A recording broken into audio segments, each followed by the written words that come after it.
Hello everyone, एक बार फिर आप सभी का स्वागत है आपके अपने यूट्यूब चैनल मैथ मोमेंट में। और आज के वीडियो में फ्रेंड हम सिंप्लीफिकेशन यानी कि सरलीकरण के कुछ महत्वपूर्ण क्वेश्चनों को सॉल्व करना सीखेंगे।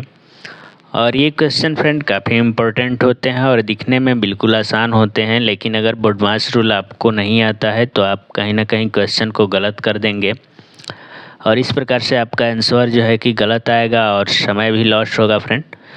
तो ऐसे क्वेश्चन जो है कि बोडमास रूल की सहायता से बनाए जाते हैं। तो इस क्वेश्चन को सॉल्व करने से पहले हम बोडमास रूल के बारे में समझेंगे। तो आइए सबसे पहले जानते हैं कि बोडमास रूल होता क्या है। तो बोडमास जो है कि फ्रेंड 6 अक्षरों से बना होता है, जिसका पहला अक्षर होता है B, O D bod, M A S. तो ये जो है कि बोडमास में यूज होने वाले 6 अक्षर हैं और इन सभी 6 अक्षर का अपना जो है कि एक अर्थ होता है, जिसको हम बारी बारी से समझेंगे। तो इसका जो पहला लेटर है फ्रेंड वो बी होता है और बी का मतलब जो है कि ब्रैकेट होता है। और ब्रैकेट जो है कि 4 प्रकार के होते हैं, जिसमें जो पहला ब्रैकेट है वो होता है छोटा ब्रैकेट। उसके बाद दूसरा जो है कि मंझला ब्रैकेट होता है फ्रेंड, और तीसरा जो है वो बड़ा ब्रैकेट, और जो एक ब्रैकेट है फ्रेंड वो रेखा कोष्ठक या फिर दंड ब्रैकेट भी इसको बोलते हैं, क्योंकि यह रेखा के समान होता है। तो इस प्रकार से ये 4 प्रकार के ब्रैकेट अक्सर जो है कि सरलीकरण के सवाल में यूज किए जाते हैं। और ये सभी अगर एक साथ किसी क्वेश्चन में आते हैं फ्रेंड तो इनको भी सॉल्व करने का क्रम होता है। तो अगर सभी एक साथ किसी क्वेश्चन में आए तो सबसे पहले जो है कि रेखा कोष्ठक को सॉल्व करेंगे, उसके बाद छोटा वाला ब्रैकेट को, उसके बाद मंझला ब्रैकेट और बड़ा वाला ब्रैकेट को सबसे लास्ट में सॉल्व करते हैं। तो इतना करने के बाद अब जो है कि आगे बढ़ेंगे तो जो अगला लेटर है वो ओ है, और ओ को हम आफ कहते हैं, और आफ को हिंदी में हम का भी कहते हैं। तो इन दोनों का मतलब एक ही होता है और इन दोनों का मतलब होता है फ्रेंड गुणा। तो क्वेश्चन में आप लगाकर भी क्वेश्चन कर सकता है और का लगाकर भी क्वेश्चन कर सकता है, तो यहाँ हमें कंफ्यूज नहीं होना है। उसके बाद आगे बढ़ेंगे तो अगला जो लेटर है वो डी है, और डी का मतलब होता है डिवीज़न, भाग करना। भाग करने के बाद फ्रेंड हम आगे बढ़ेंगे तो एम आएगा, जिसका मतलब मल्टीप्लिकेशन होता है यानी कि गुणा करना। उसके बाद आगे बढ़ेंगे तो ए का मतलब एडिशन, जिसको हिंदी में हम जोड़ कहते हैं। और सबसे लास्ट में सब्ट्रैक्शन यानी कि घटाना करते हैं। तो इसी रूल के आधार पर हम इस क्वेश्चन को बनाएंगे। तो जैसा कि आप देख रहे हैं क्वेश्चन है 300 भाग 3 का 3 भाग 3। तो इस क्वेश्चन को अगर बोडमास रूल के अनुसार बनाएंगे तो सबसे पहले बी यानी ब्रैकेट को सॉल्व करेंगे। तो जैसा कि आप देख रहे हैं हमारे क्वेश्चन में कहीं भी ब्रैकेट नहीं है, तो हम बी को रहने देंगे। आगे बढ़ेंगे फ्रेंड तो आप या फिर का आता है। तो आप देख रहे हैं कि हमारे क्वेश्चन में का प्रयोग किया गया है। तो चूँकि ब्रैकेट नहीं है तो इसको छोड़ देंगे और आगे जो है कि का को सॉल्व करेंगे। तो आइए सबसे पहले जो है कि हम का को सॉल्व करते हैं।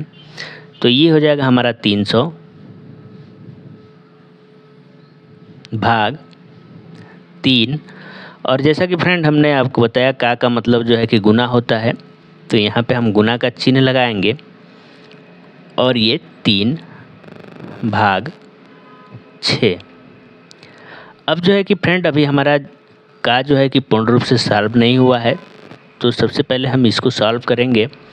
तो ये हो जाएगा हमारा 300 भाग, अब 3 में 3 का गुणा करेंगे तो 3 तिली के फ्रेंड 9 हो जाएगा, और भाग 6।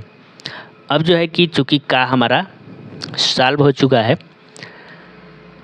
अब जो है कि का के बाद आप देख रहे हैं कि आगे डी यानी कि डिवीज़न, और डिवीज़न को हम भाग कहते हैं, तो हम भाग करेंगे अब। तो यहाँ पे जो है कि फ्रेंड 300 में हमको 9 से भाग करना है। और यहाँ पे भी स्टूडेंट अक्सर गलती करते हैं कि भाग जो है कि पीछे से भी दे देते हैं, यानी कि 9 में 6 से, जो कि गलत है। भाग जो है कि हमेशा जो है कि बाएं साइड से किया जाता है, दाएं साइड से अगर भाग करते हैं तो वो गलत है। तो सबसे पहले हम 300 में 9 का भाग करेंगे, उसके बाद 6 का भाग करेंगे। तो आइए करते हैं। ये हो जाएगा 300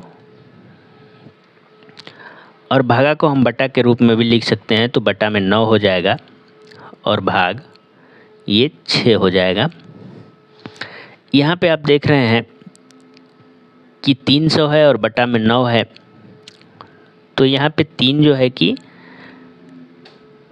3 से एक बार में कटेगा, तो 3 एकम 3 और 3 पे 2 0 और 9 3 से 3 बार में कटेगा, तो 3 तिली के 9 हो जाएगा। इतना करने के बाद अब हमारे पास बच गया फ्रेंड ऊपर में 100 और नीचे में 3। अब चूंकि 3 विषम संख्या है तो 100 इससे नहीं कटेगा और भागे 6। इतना करने के बाद अब जो है कि हम 6 का भाग करेंगे 100 बटा 3 में, तो ये हमारा हो जाएगा 100 बटा 3 और 6 का जब इसमें भाग करेंगे तो पूरे के बटे में आ जाएगा 6 और 6 के बटा में कुछ नहीं है तो हम 1 लिख सकते हैं।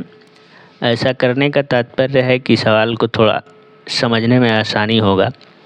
अगर इस तरह का इंटरफेस आ जाए तो जो बाहर की संख्या है उनका एक साथ गुना करेंगे। जैसे कि यहाँ पे 100 है और नीचे में 1 है, तो 100 और 1 का गुणा करेंगे तो 100 एकम 100 और उसके बाद दोनों बीच वाली संख्याओं का एक साथ करेंगे तो 6 3 का एक साथ करेंगे तो 18 हो जाएगा।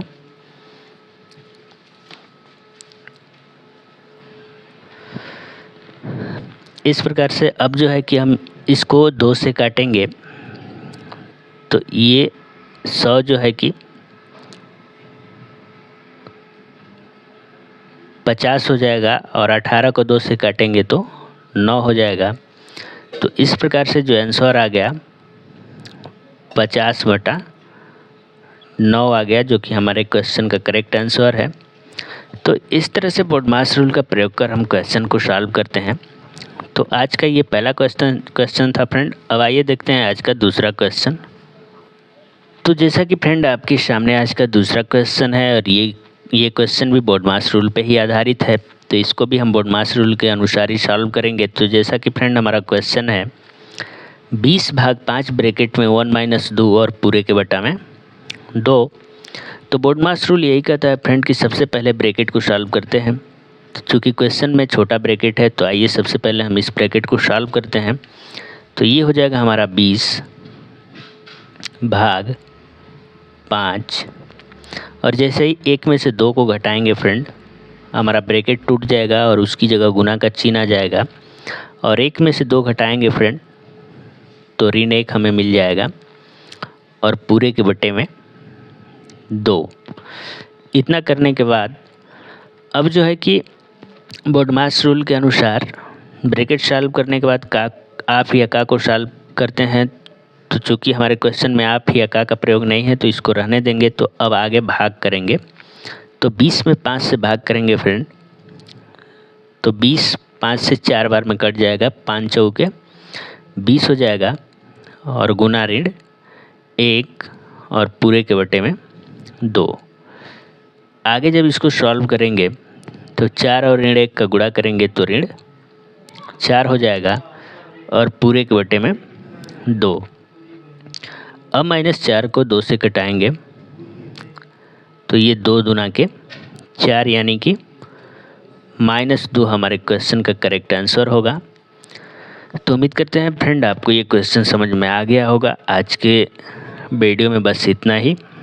मिलते हैं अगले वीडियो में, तब तक के लिए दीजिए हमें इजाज़त। Thank you very much.